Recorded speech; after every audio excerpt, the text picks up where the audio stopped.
Really happy to have you here. Nanti mungkin dari Ci Erika bisa itu ya bantu ketik-ketik di komen ya Bro Will ya. Ini terkait dengan Boleh, kalau boleh. mau bergabung dengan tim Bro William dan juga tim Ci Erika. Ya. Oke. Nah, Bro Will, ini kan kita lihat weekend ini mendadak kita bahas market dulu ya.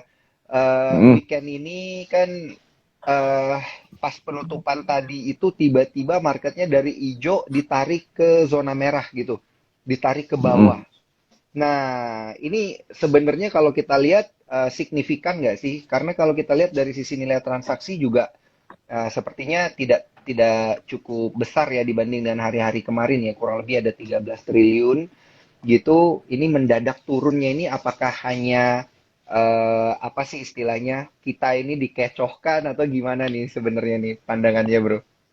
Ya, sebenarnya itu yang terjadi ya. Jadi masa gini, kalau memang market baru baru turun mendadak pas atau naik mendadak pas penutupan, biasanya di hari berikutnya kan akan dibalik kan. Maksudnya kayak tadi HSG kan sebenarnya sebelum closing masih hijau ya.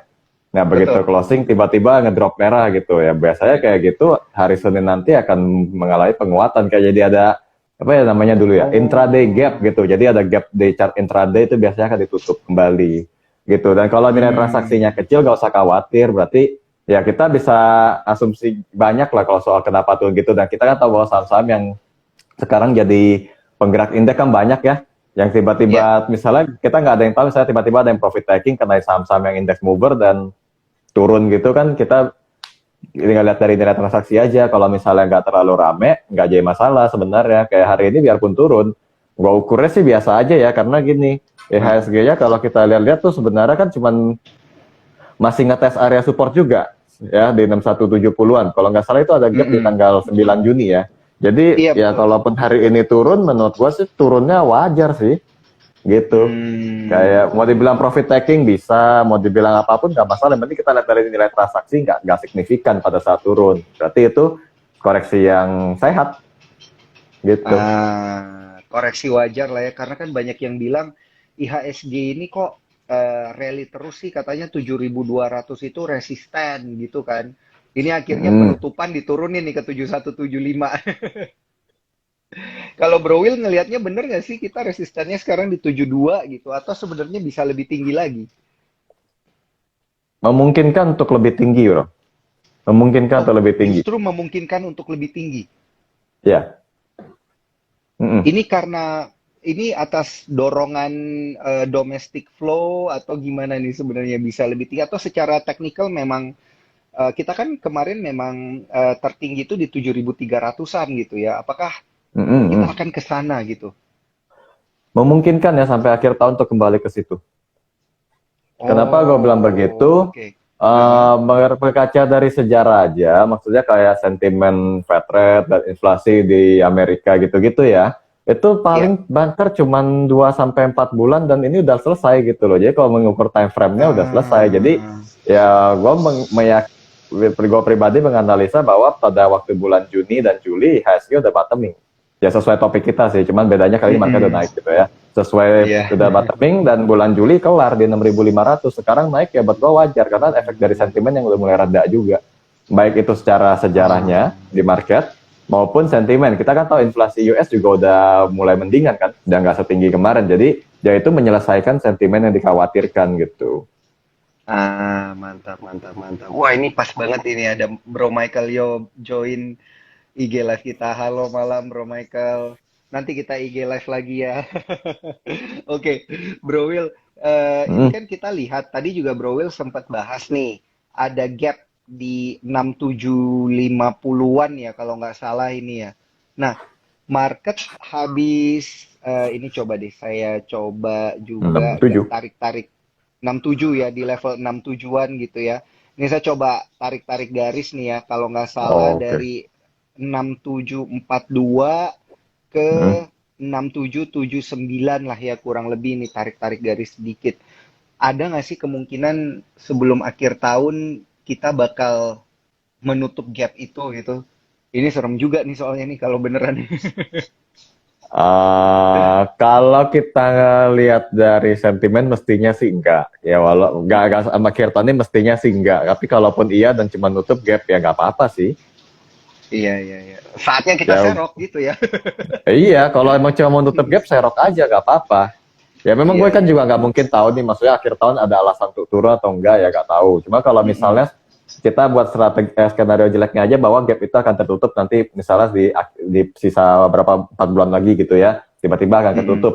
Ya gak usah khawatir, manfaatin aja. Kalau apalagi kalau kita tahu nih cuma tutup gap doang, cara tahunya gimana? Ya kita kan tadi udah lihat nih gapnya ada di sekitar 6742 ya. Nah kalau Iya. misalnya nih IHSG turun sampai 6742, habis itu mulai rebound atau pelemahannya udah terbatas di situ, ya pede aja, klik buy aja udah nggak apa-apa. Berarti kita udah tahu tuh cuma tutup gap gitu. Oke, itu tanda-tandanya ya berarti ya. Dan Ya ada sesuai nggak topik sih? kita itu salah satu bentuk Iya, lagi bottoming yang cuma nutup gap doang. baru gue mau ngomongin. Thank you bro Mike. Thank you bro Will. Nah bro Will, Siap.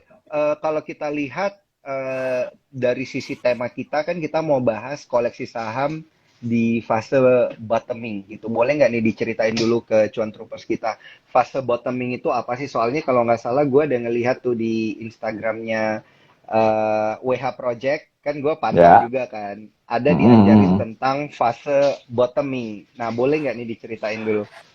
Oke, fase bottoming tuh jadi ya fase ketika pelemahan udah semakin terbatas menuju akhir ya. Jadi kalau Mm-mm. ya sebenarnya waktu kita IG Live yang dulu kan gue juga pernah ngomong tuh tentang fase bottoming kan. Bahwa bottoming itu bukan Mm-mm. tentang udah nggak akan turun lagi, tapi dia masih turunnya berpotensi mencapai dasar alias pelemahan yang udah mau habis gitu kan.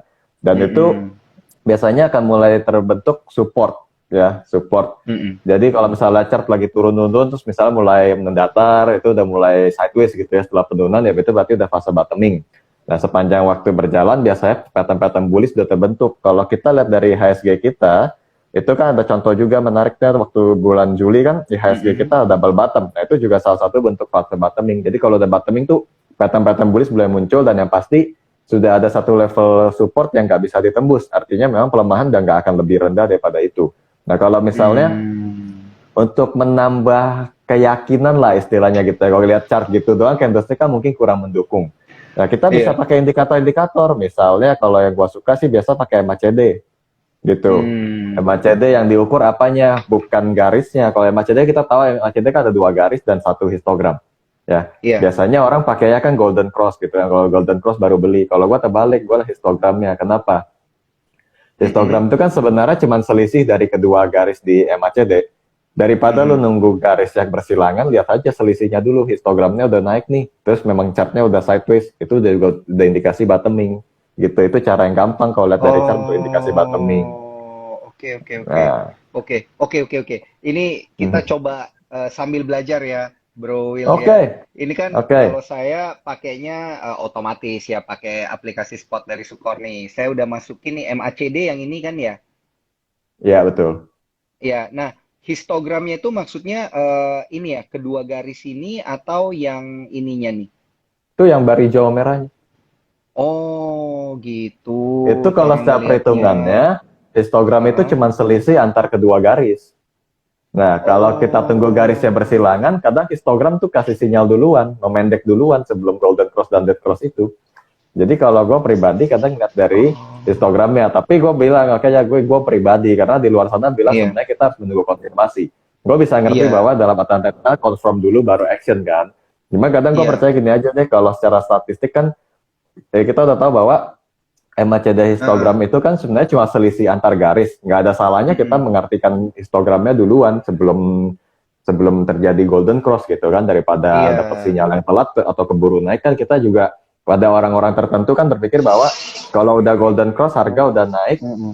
ya udah Mm-mm. ketinggian gitu kan dianggapnya kan. Iya. Jadi kalau yang suka nyuri start sih akan lihat di situ. Kalau gua sih begitu caranya. Oh, oke, oke, oke. Jadi kita ngelihat histogramnya ini, tapi bener sih, ini histogramnya dia picking duluan ya, sebelum dia Mm-mm. beneran ada golden cross ini di sini, Iya. gitu ya. Mm-mm. Oh, gitu Histogramnya ya. naik Sip, duluan kan sip. baru golden cross kan. Betul, betul, Iya. betul, betul. Wah, ini kalau ngelihat chartnya IHSG, ini histogramnya udah peak duluan nih. Berarti mungkin sebentar lagi ya, mungkin kan kita nggak ada yang tahu ya Bro Will ya. Ya, betul, betul. Mungkin habis ini bisa balik arah gitu. Oke, oke, yang penting kita udah tahu nih ya salah satu ciri-ciri dan juga hintnya. Nah, tapi kalau dilihat dari definisi dan juga penjelasan bottoming ini, ada nggak sih ciri-ciri terkait dengan volume gitu yang harus kita perhatikan?